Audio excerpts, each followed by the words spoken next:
চলো আজ একটু বাড়ির লক্ষ্মী মেয়ে হওয়া যাক।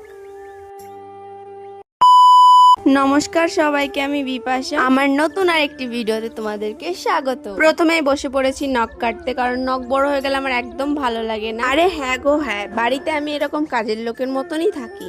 আর দেখবে আমি এক চুটকিতে আমার মায়ের বিছানা গুছিয়ে নেব। সব কাজ আমি এরকম জাদুর মতনই করি, বুঝতে পারলে বন্ধুরা? একদম তুড়ি মেরে আমি সব কাজ করে ফেলি। এগুলোই ছেলেরা ভাবে আর কি, মেয়েদের কাজগুলো একদম তুড়ি মেরেই হয়ে যায়, কোনো কষ্ট লাগে না। বেশিরভাগ ছেলেরা এটাই মনে করে। আর আমার ঘরের মধ্যে এত জামা ছিল, যেগুলো সব কিছু আমি সেট করে, যেগুলো যেগুলো ধোয়ার মতন ছিল সেগুলো ধোয়ার জন্য বাইরে আমি আগে ভিজিয়ে দিলাম। তারপর ঘরে এসে আমি চিয়া সিডস খেয়ে নিচ্ছিলাম। আচ্ছা, তোমরা কারা কারা বাড়িতে আমার মতন পাগলি সেজে থাকো বলো তো? আমার তো মনে হয় বেশিরভাগ মেয়েরা এইভাবে থাকে বাড়িতে, পাগলির মতন। আর যারা এরকম থাকে তারা রিলেট করতে পারবে ব্যাপারটা। তা নয় তো কি, বাড়িতে কাজ করব আমি কি লেহেঙ্গা পরে বা জিন্স টপ পরে কাজ করব নাকি? নাইটি পরেই তো সব থেকে বেশি কমফোর্টেবল ফিল হয়, তাই না বলো? আর আমি না খুব কুড়ে মানুষ, একসঙ্গে 3-4-5টা কাজ আমার সব জড়ো হয়, তারপরে আমি সব কটা কাজ করি। যেরকম ধরো ঘরে বালি কিচকিচ করছিল, তারপরে জামা কাপড় কবে থেকে গুছিয়ে গুছিয়ে আজকে যখন অনেকগুলো হলো, তখন আমি জামা কাপড় ধুয়ে নিলাম। আর ভাবলাম তার সঙ্গে ঘরটার পরিষ্কার করে নিই।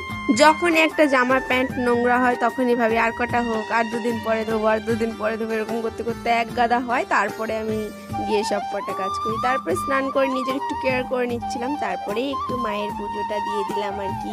মা সবাইকে ভালো রাখুক। তারপরে আমি চলে এসেছিলাম খেতে। মা মূলো শাক ভাজা করেছে, আর মূলো দিয়ে মাছের তরকারি করেছে, আর ওটা কি কুমড়ো, আই থিঙ্ক ওটা কুমড়ো ভাজা করেছে। তো আমার এগুলো সবকটাই বেশ টুকটাক ভালো লাগে খেতে। তারপরেই খাওয়া দাওয়া করে একটু ঘরের মধ্যে নটঙ্গি করছিলাম।